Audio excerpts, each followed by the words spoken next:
Yaraka ivavaka isika tompoko.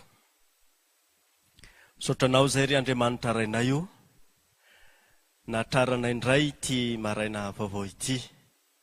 Sotranao amin'ny alalan'i Jesosy Kristy zahay, no zany famondram-ponao lehibe izany.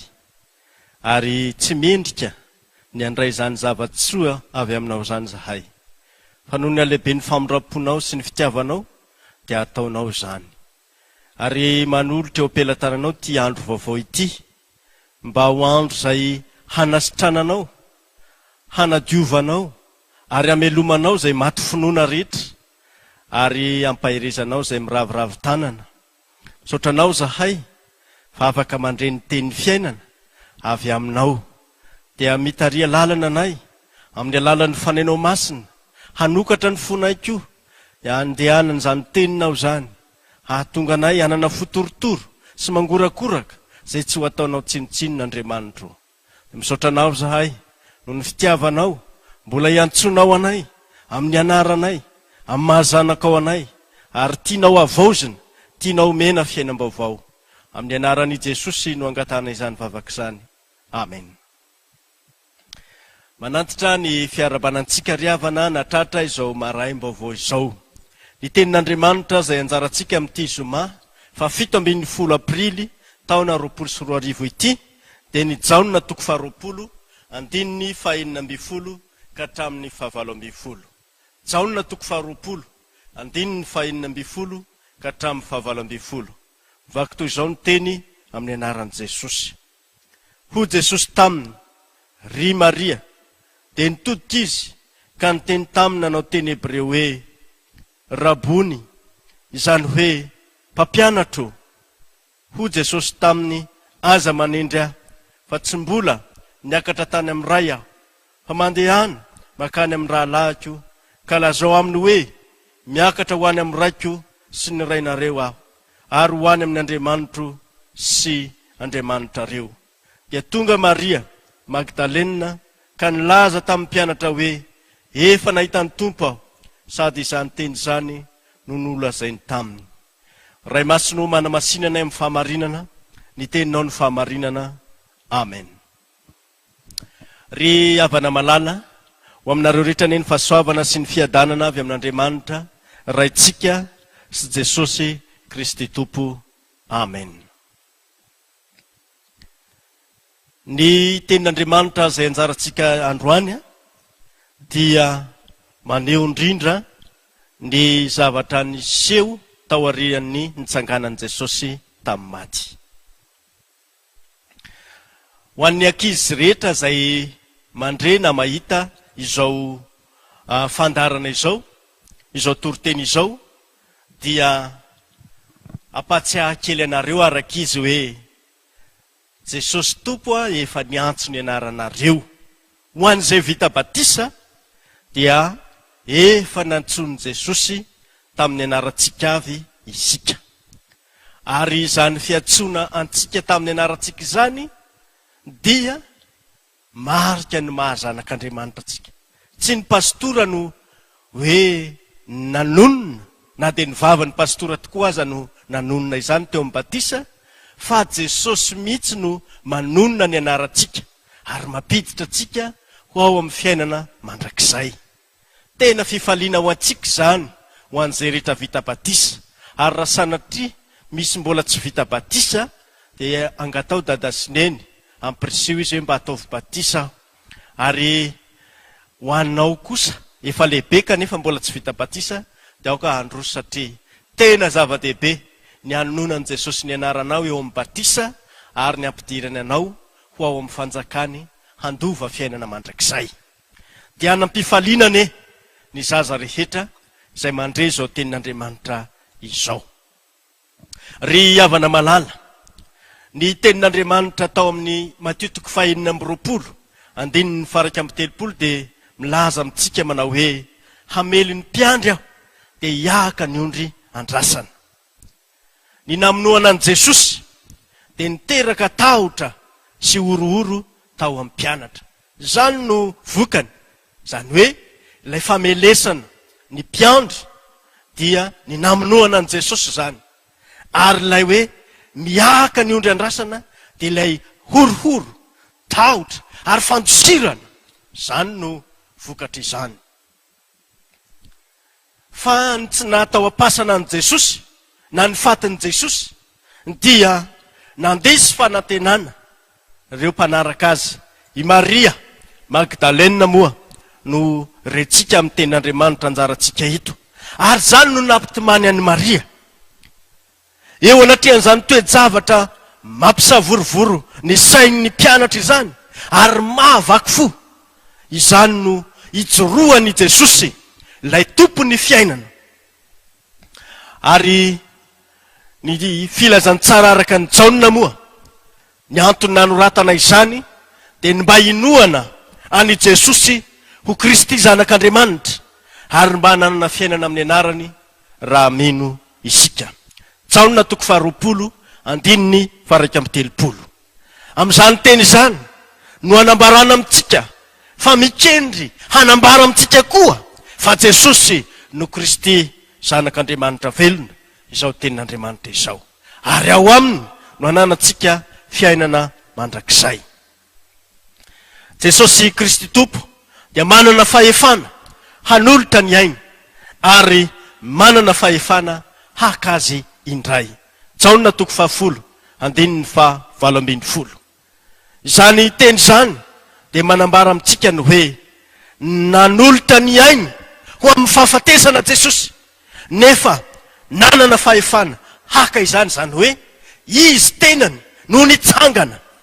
Raha ny filazantsara araka ny Jaona dia ny teny hoe nitsangana no nampiasaina ilazany ny maha-Andriamanitra an' Jesosy, izy tenany no nitsangana, satria manana fahefana amin'izany izy, manana fahefana haka ny ainy indray izy, zany hoe manana fahefana hamelona ny tenany izy, satria nomen'Andriamanitra ray azy izany. Arak'izany ry havana dia manana fahefana hamelona ny maty koa Jesosy, manana fahefana hamelona ny maty koa Jesosy. Zavatra telo no ambaran'ny tenin'Andriamanitra zay anjarantsika androany. Ny voalohany dia ny hoe Jesosy miantso an'i Maria amin'ny anarany, satria velona Jesosy dia miantso an'i Maria amin'ny anarany izy. Ny faharoa, Maria mahita ny Tompo noho izany fiantsoan'i Jesosy ny anarany izany. Ary ny fahatelo dia ny vokatsoa ny fahafatesan'i Jesosy sy ny fitsanganany. Zany no rentsika amin'ity tenin'Andriamanitra izay anjarantsika ity. Ho Jesosy taminy ry Maria eo amin'ny 9:40 tapany ano ahitantsika an'izany. Inona ary no mety ho hevitra izany fanononan'i Jesosy ny anaran'i Maria izany? Zavatra anankiroa no hotsahivintsika ao amin'ny testamenta taloha, dia ny nanononan'i Jehova Andriamanitra ny Adama ka hoy izy: ry Adama, aiza moa ianao? Genesis 3:7.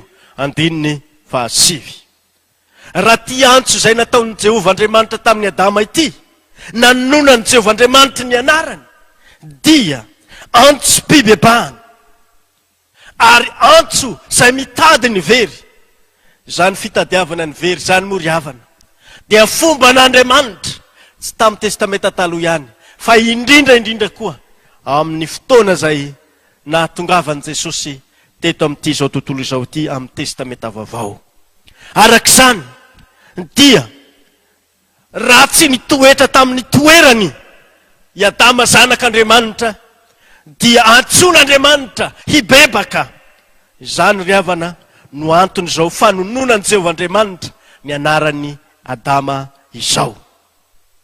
Ianao koa dia antsona mba ho amin'izany fibebahana izany ry havana, ary izany fibebahana izany dia ho antsika rehetra zay mandre izao tenin'Andriamanitra izao. Antsony Jesosy amin'ny anarantsika isika, mba tsy ho tamana na hiafina amin'Andriamanitra, fa mba hiseho hibebaka eo anatrehan'Andriamanitra isika. Fa ny zavatra faharoa koa dia efa retsika ny amin'ny Jakoba na Israely dia hoy ny Isaia 7:1 efa niantso ny anaranao aho, ahy ianao.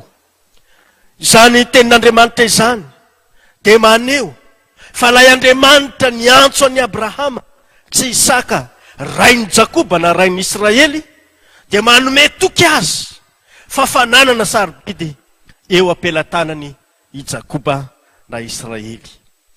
Koa arak'izany ry havana, izay antsoin'Andriamanitra amin'ny anarany dia azy an'Andriamanitra adidiny eo ampelantanany. Izany no rentsika amin'izany antso ataon'Andriamanitra amin'ny anononany ny anarany zanany, amin'ny anononany ny anarany izay nofidiny izany. Fa eto amin'ity anjarantsika ity kosa, ny anononany Jesosy ny anarany Maria dia milaza amintsika hoe velona Jesosy. Velona Jesosy, izany no tiany aseho na tiany ho ambara amin'ny Maria. Ary zany fahaveloman'i Jesosy izany dia milaza indrindra manao hoe ajanony ny tomany, ajanony zay rehetra mampitebiteby, fa aoka ifaly satria velona. Ary dia tanteraka ry havana ny tenin'Andriamanitra amin'ny Luka 4:4-20 fa Jesosy no voaositra hitory teny soa mafaly amin'ny malahelo, hitory fandefasana mifatotra sy fampahiratana ny jamba ary anafaka izay nampahoriana. Izany no Jesosy izay milaza na manonona ny anarany Maria eto. Ry havana malala, amin'izao toe-draharaha hiaina ny firenena malagasy izao no anononan'i Jesosy ny anarana hoe Madagasikara. Ary zany fanononan'i Jesosy ny anarana hoe Madagasikara izany dia ireo zavatra telo ireo no asongaditsika ny hoe aiza moa ianao, antsim-pibebahana izay ataon'i Jesosy ho an'ny Madagasikara izany. Ary nefa kosa tiany hilazana aminao fa any Jesosy Madagasikara.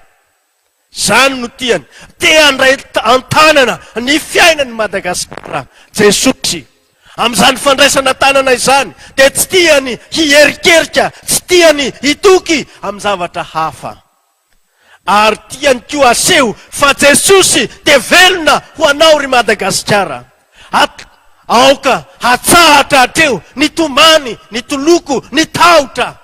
Fa izany mahatonga an'io tsy finoana, mahatonga an'io fahantana ny kolikoly maro samihafa io. Satria tsy tianao ho velona eo aminao va Jesosy. Fa izany no tian'izao tenin'Andriamanitra izao ampitaina aminao ry Madagasikara nosy malala. Ny zavatra faharoa izay ambaran'izao tenin'Andriamanitra izao dia ny hoe Maria mahita any Jesosy Tompo. Zao no ambaran'ny Maria eo amin'ny 9:20. Efa nahita ny Tompo aho, efa nahita ny Tompo aho. Fa eo amin'ny 9:40 i Maria dia mahita ny Jesosy ihany saingy tsy mahafantatra azy. Zany ry havana dia mahatanteraka ny hoe manamaso ihany ny olona fa jamba. Ry havana malala, aoka isika izay manamaso na manatsofona hoentina miainy koa, aoka mba handre, aoka mba hahita izao fahaveloman'i Jesosy izao. Ny mahafaly ry havana dia tsy navelany Jesosy hitoetra amin'izany tsy fahafantarana azy zany i Maria, fa rehefa notononony Jesosy tamin'ny anarany izy dia nahiratra ny masony. Zava-dehibe io fanononana ny anarana io, araka ny hitantsika teo amin'ny ny fizarana voalohany, dia ny vokatra izany fanononana anarany zany dia nahiratra ny masony, nahiratra ny masony. Ary sarobidy amintsika zany hoe mahita ny famonjen'Andriamanitra ao amin'i Jesosy Kristy izany.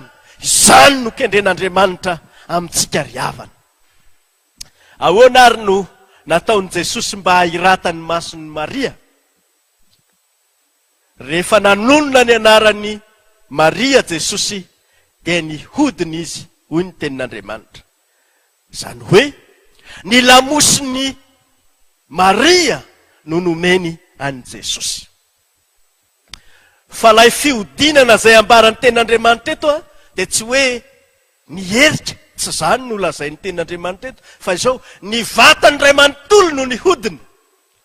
Ary zany fiodinana zany na ny fiodinana tanteraka zany dia tsy izy amin'ny zay andikana ny teny eto dia hoe pasiva izy.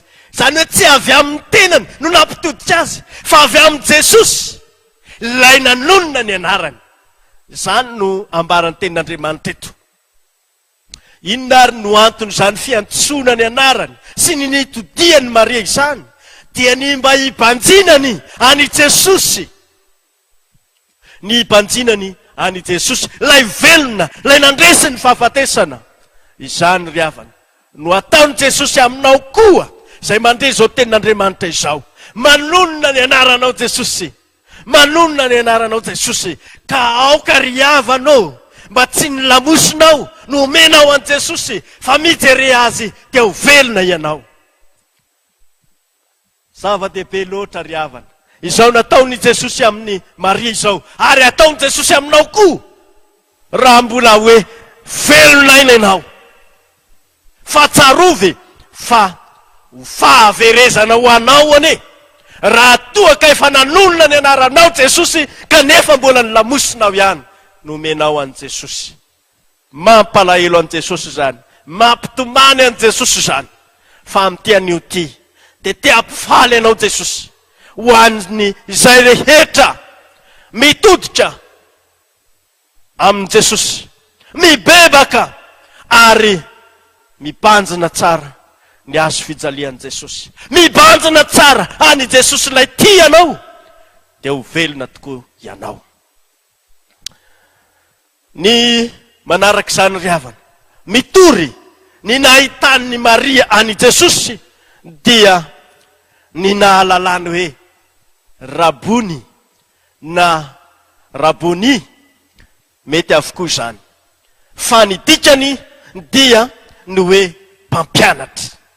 Ho an'ny Maria dia tsy mila nadiky zany, fa rabony no nahafantarany azy. Fa ho anao kosa zay mandre zao ten'Andriamanitra zao, satria ianao koa efa notononona tamin'ny anaranao teo amin'ny batisy, dia adika aminao koa zany manao hoe mpampianatro. Fa inona no tena hevitra zany hoe mpampianatra zany? Dia izao ry havana, tompoko, ary atao anaty fonoteny hoe tompo ny tenanao, zay ny tena dikany. Tompo ny tenako Jesosy, raha miteny aho hoe rabony na mpampianatro, tompoko, ary azo adika ihany koa hoe tompo Andriamanitro. Zany no ilazana any Jesosy. Ry havana malala, azonao antoka ve fa tena tomponao Jesosy, sa manonona mivavanao fotsiny ianao, ilazanao hoe Jesosy tompo, kanefa tsy tomponao akory Jesosy, tsy tompony tenanao akory Jesosy, tsy tompony fiainanao akory Jesosy. Amin'ity anio ty dia Jesosy tomponao no miteny aminao koa androany, mba hitanao azy dia miseho aminao amin'ny alalan'ny teniny izy, ary manambara aminao zany alehibe ny fitiavany zany, anananao toky fa izy no tompo sy Andriamanitra ao. Bartimeo jamba ry havana dia nanaiky any Jesosy ho tompony sy Andriamaniny. Na dia jamba azy izy dia nahafantatra any Jesosy ho tompo, fa isika va mba jamba sa manahoana ny fahitantsika any Jesosy, dia hampahiratra antsika Jesosy anio. Fa izany koa mantsy no hevitry ny hoe mpampianatro na hoe mpitarika na mpananatra, zany koa no heviny. Ary satria mpitarika ny jamba Jesosy, mpananatra ny adala, mpampianatra ny bodo, zany ny voalazan'ny Romanina toko 2, andininy 7:20 sy ny 20. Ry havana malala, velona Jesosy, velona hitantana anao, zany mantsy no ilana ho an'ny jamba, mila mpitantana izy, mba ahitany famirapiratany voninahitr'Andriamanitra ny fahavelomany Jesosy dia ny tantanany anao hahitanao ny fiainana mandrakizay ary vonina ananatra anao na amin'ny tenin'Andriamanitra na amin'ny fanahiny izy mba hahatonga anao tsy ho adala na ho adaladala fa mba hitoetra amin'ny fahendrena dia ny fahalalana n'Andriamanitra ho Andriamanitra fahalalana Jesosy ho tompo sy mpamonjy ary vonina ananatra anao hampianatra anao izay lalaka lehanao izy amin'izany indrindra ry havana maneho ny fitiavany Jesosy izao fahitany Maria any Jesosy izao ary fitiavany Jesosy anao koa ny ampahitany Jesosy anao ao amin'ny teniny ary ampahitany Jesosy anao mandrakizay satria Jesosy velona izy ary velona mandrakizay. Ny fahatelo ry havana dia ambarany eto hoe inona ny vokatsoa ny fahafatesan'i Jesosy sy ny fitsanganany. Miariary eto amin'ity tenin'Andriamanitra anjarantsika ity zany. Izao no voalaza ao amin'ny Hebreo 1:12 sy ny 12. Fa iray no ny avian'izy roa na izay manamasina Jesosy zany na izay amasinina isika izany. Koa izany no tsy mahamenatra ny Jesosy hanao ireo hoe rahalahy ka manao hoe itory ny anaranao amin'ny rahalahiko aho eo amin'ny fiangonana no hiderako anao. Izany teny zany dia marina sy tanteraka eto amin'ity anjarateny ity. Eo amin'ny 17 dia miteny Jesosy hoe miakatra ho any amin'ny raiko sy ny rainareo aho ary ho any amin'ny Andriamanitro sy Andriamanitrareo. Ny dikany zany tenin Jesosy zany dia izao: ny raiko izay rainareo koa, ny Andriamanitro izay Andriamanitrareo koa. Amin'izany teny zany no anehoany Jesosy amintsika fa irairay amintsika Jesosy satria rahalatsika izy. Ary zany indrindra dia maneho amintsika fa sarobidy amin'ny Jesosy ny ilazany izany. Ny rahalahy moa dia ilazana ny kristianina marina fa tsy dia hoe ny lehilahy ihany akory sanatria fa na ny vehivavy koa aza dia ao anatin'izany. Ry havana malala, Jesosy dia zanak'Andriamanitra tokoa ary Andriamanitra tokoa izy kanefa manaiky ho rahalantsika. Noho ny nahatongavany olona, noho ny nahatongavany ho manam-pitoviana amintsika ka dia izao ny vokatsoan'ny fahafatesana sy ny fitsanganan'i Jesosy dia isika tonga mpiray lova amin'i Jesosy, mpandova an'Andriamanitra. Izany no ambaran'ny tenin'Andriamanitra eto. Ary izao izy dia hiakatra ho any an-danitra satria izy ilay nidina avy any an-danitra satria zanak'olona dia manindrindrindra tsy ny hoe maha olombelona azy akory fa ny maha Andriamanitra azy indrindra izany.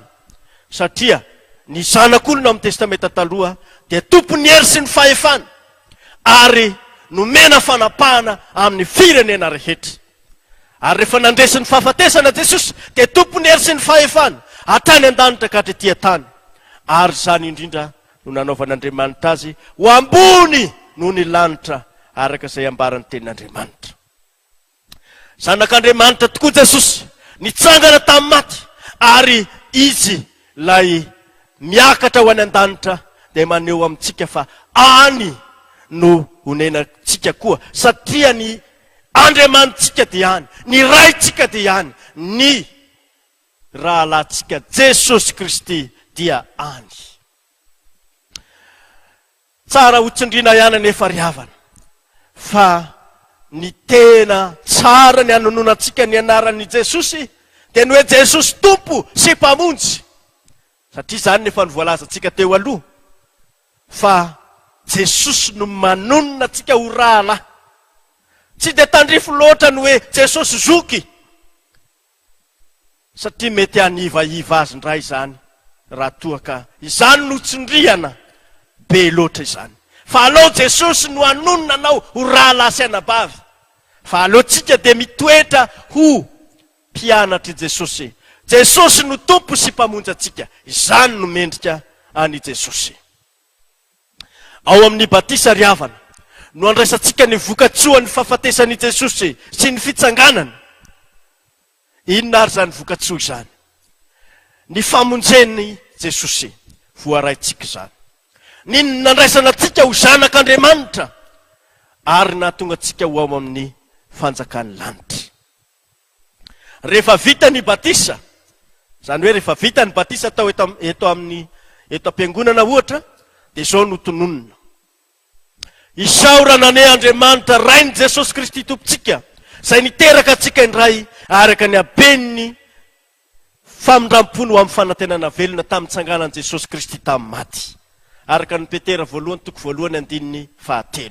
Izany tenin'Andriamanitra izany dia maneho amintsika ny hoe rainy Jesosy Kristy Andriamanitra, fa raintsika koa tamin'ny alalan'ny batisa izay niteraka atsika indray noho ny haben'ny famindram-pony. Tamin'ny alalan'ny tsanganan Jesosy Kristy tamin'ny maty no nahazotsika izany famindram-po izany. Ry havana malala, mitoy ihany ny fanaovana batisa rehefa vita izany tenin'Andriamanitra izany, dia mahatsiaro tena ho zanak'Andriamanitra izay vita batisa, ka izany no nanaovana ny hoe aoka isika iara-nonina ny rainay izay any an-danitra. Inona moa ny hevitry ny hoe rainay izay any an-danitra? Amin'izany teny izany no aprisian'Andriamanitra tsika mpitiavana mba iny tokoa fa izy dia raitsika ary isika dia zanany, ka natoky raha mangataka aminy toy ny zanaka raha mila zavatra amin'ny ray aman-dreny malalany. Amin'izany ry havana no tiany Jesosy hanomezana toky atsika fa raitsika Andriamanitra, satria hoy Jesosy miakatra ho any amin'ny raiko sy ny rainareo, na ny hoe ny raiko izay rainareo. Izany no ambaran'i Jesosy. Araka izany dia toky lehibe ho an'ny zanak'Andriamanitra rehetra, tsy hierikerika, tsy hitomany, tsy hitanondrika amin'izao fiainana izao, izany tenin'i Jesosy izany. Fa izay angatahana amintsika zanak'Andriamanitra izay naterak'Andriamanitra teo amin'ny batisa dia izao, aoka hanaja ny raitsika isika sy hanome voninahitra azy amin'ny fiainantsika manontolo. Matetika mantsy dia ny zanak'Andriamanitra no manala baraka ny anaran'Andriamanitra. Ka hoy Jesosy, hoy Andriamanitra hoe, raha ray aho, aiza izay ajako? Raha tompo aho, aiza izay mba fanajanana fanomezam-boninahitra? Malaki 1:9. Mitaraina mitsy Andriamanitra noho ny ataony zanak'Israely, tsy mety manaja ny rainy, tsy mety manaja ny tompony.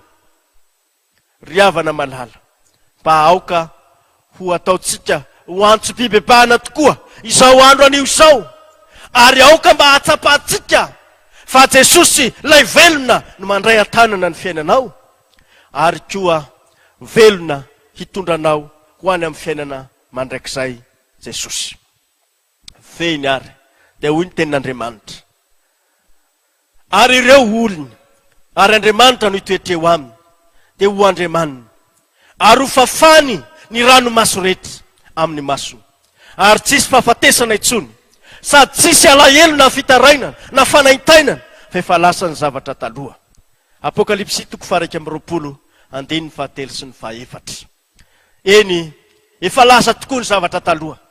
Efa lasa ny zavatra zay namesatra ny fo, satria lay Jesosy velona no mitoetreo aminao. Lay Jesosy velona no Andriamanitrao, tompo sy Andriamanitrao, ary mamafa ny ranomasonao, manome anao fiainana, manala zay indrim-pahafatesana rehetra sy alahelo, fitarainana, fanaintainana eo aminao. Ho tanteraka aminao ane zany teny zany, ary hitoetra amin'ny fifaliana manana an Jesosy ianao. Hifikitra tsara amin'ny fitiavany Jesosy, fa izany indrindra no sitrak'Andriamanitra. Eto ampiandrasana ny fiavian'i Jesosy Kristy eny amin'ny raony lanitra, dia voninahitra ho an'Andriamanitra izay hatramin'ny taloha indrindra ka ho mandrakizay. Amen. Angavy atsika hitsangana handray ny fitahiana. Ny fahasoavan'i Jesosy Kristy Tompo, ny fitiavan'Andriamanitra ray, ny firaisana amin'ny fanahy masina ho aminareo rehetra ny amen. Dia misaotra an'Andriamanitra isika amin'ny andrenesatsika ny tenin'Andriamanitra amin'ny alalan'izao fampitana ataony hainao manjery izao, fa isaorana ihany koa ny radio teny fiainana izay mampita izany. Dia ho an'Andriamanitra irery ny voninahitra. Amen.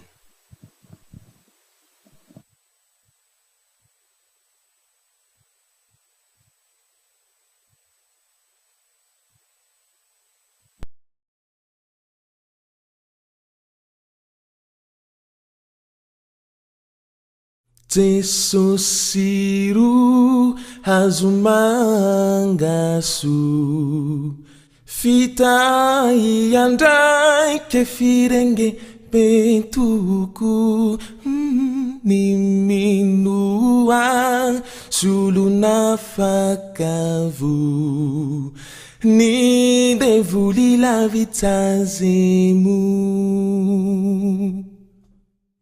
Haiku teso baketu Haiku teso takeru Lavare yake ngakuiza Au Mangangani teso natekwa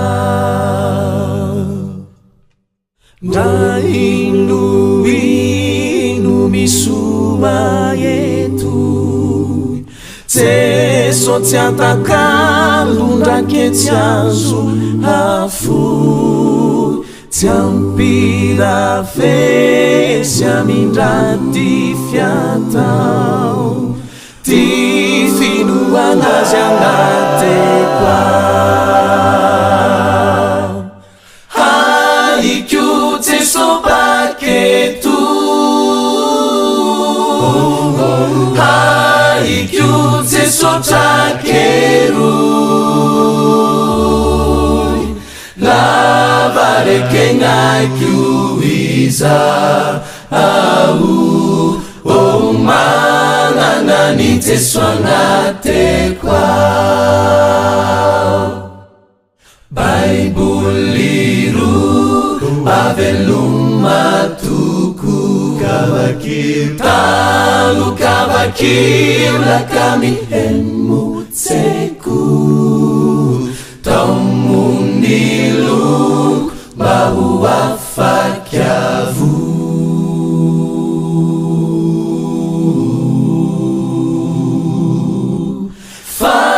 Tesouro azumangasu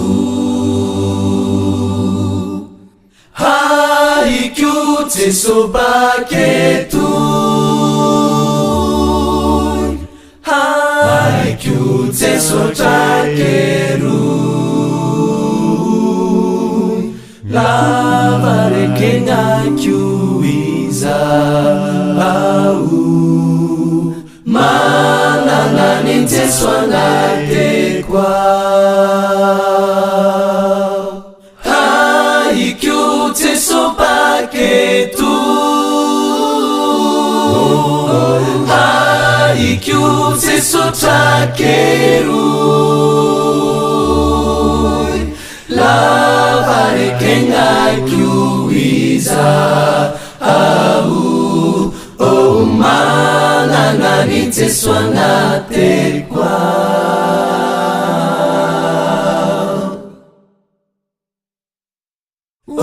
Mananani teso natekwa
musique alivondano kazekuseno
ZFLM full taona maro-patserovana t-shirt, polo, suite capuche amin'ny endriny sy loko maro samihafa. Alefaso ny komandinao ao Antananarivo, ao Fianaratsoa, ao Ambatondrazaka ary ao Mahajanga.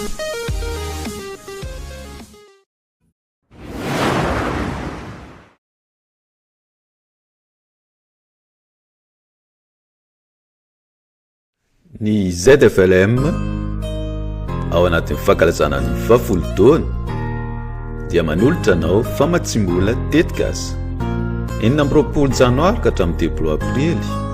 Alefaso ny tetikasanao raha sampana fikambanana vondrona mpandray misy 5 ka hatramin'ny 10 ka manana tetikasa andraisa anjara.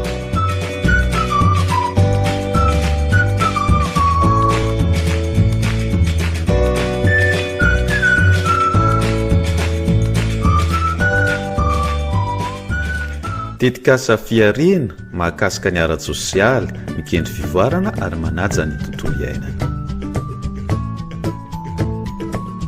Tsara raha tetikasa efa natomboka na misy mentinao amin'izany, teti-bola mazava hita ny dingana atao.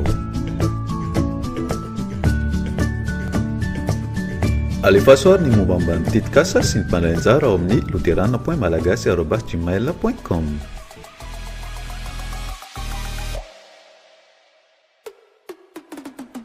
Ny 14 Mey famaranana amin'ny ZFLM full taona ny tetikasa voafidy no hotolorana ny famatsiam-bola ho fanafiana. Isy fanaraha-maso ny fivoaran'ny tetikasa eny ifotony. Lazaiko aminareo marina tokoa araka izay efa nataonareo tamin'ny anankiray amin'ireto rahalahako kely indrindra ireto no nataonareo tamiko. Matio 5:20 tapany Pi.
izawire zawireri izireri yanupamunji namaritra mandrakizay fanzavatrynytany de tsy maintsy oloia oloia naizao samy asany tanany kosaroviny avotra efa vitany tao kalvari naizao samy asany tanany kosaroviny avotra efa vitany tao kalvari hey izreriany jesosy reriany le lalana sy fahamarinana ry fiainana lay antom-pisina antom-pahavelomana le zanak'andriamanitra abrahama isaka jakoba de lay antsona amin'ny anarana hoe jehova o jehova tompony maro andriamanitriny israely aza manan'andriamanika fafa izao ihany izao ire zawireri izireri yanupamunji namaritra mandrakizay fanzavatrynytany de tsy maintsy oloia oloia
mandika hapa masondoso